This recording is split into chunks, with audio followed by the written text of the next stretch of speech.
My name is John Conley. I'm 22 years old. I just graduated from Rutgers University in New Brunswick, New Jersey, and I have $19,000 in debt.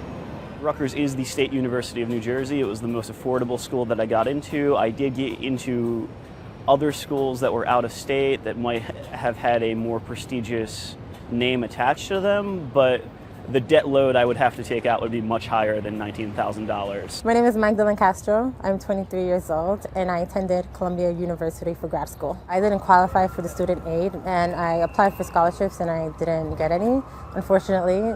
So I had to rely solely on taking out loans to pay for my tuition.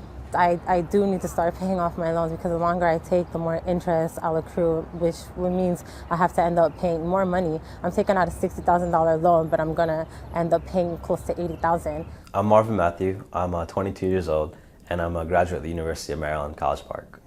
The question for me was, how do I keep my grades up? How do I focus on school without having to work 40 hours a week? Private loans is my answer. They allowed me to do that. I have about $15,000–$20,000 right now. It's broken up between private and federal loans. It's worth it because at the end of the day, you need a degree, and it's proven that if you have a college degree, you're more employable than somebody without one.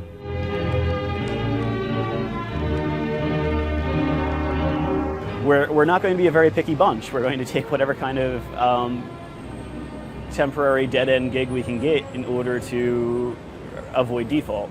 I'm really set on trying to make my passions my job and trying to live on purpose and trying to see how I can make an impact. You see the nonprofit system, and there's some great jobs out there that allow you to do a lot of good with the nonprofits, but can you afford to do that good? Makes it a little difficult when you have that debt. I've been probably looking for a job and applying to jobs every day, at least one job per day since maybe March, I guess, because I figured I would need maybe 3, 4, 5 months until I really find something, and I haven't found anything yet.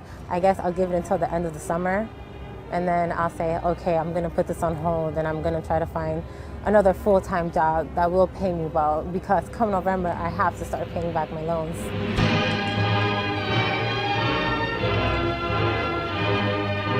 Originally, when I graduated, I kind of wanted to leave the nest and just move out and start doing things on my own, become more dependent. But if I don't even have a job now, there's no way that I could afford to live on my own. If you look at where student debt has put a lot of folks in my generation, it's meant that we're putting off purchasing our houses. It's meant that people are putting off starting families. Finding a car, finding an apartment, where I should live, what city I should go to even.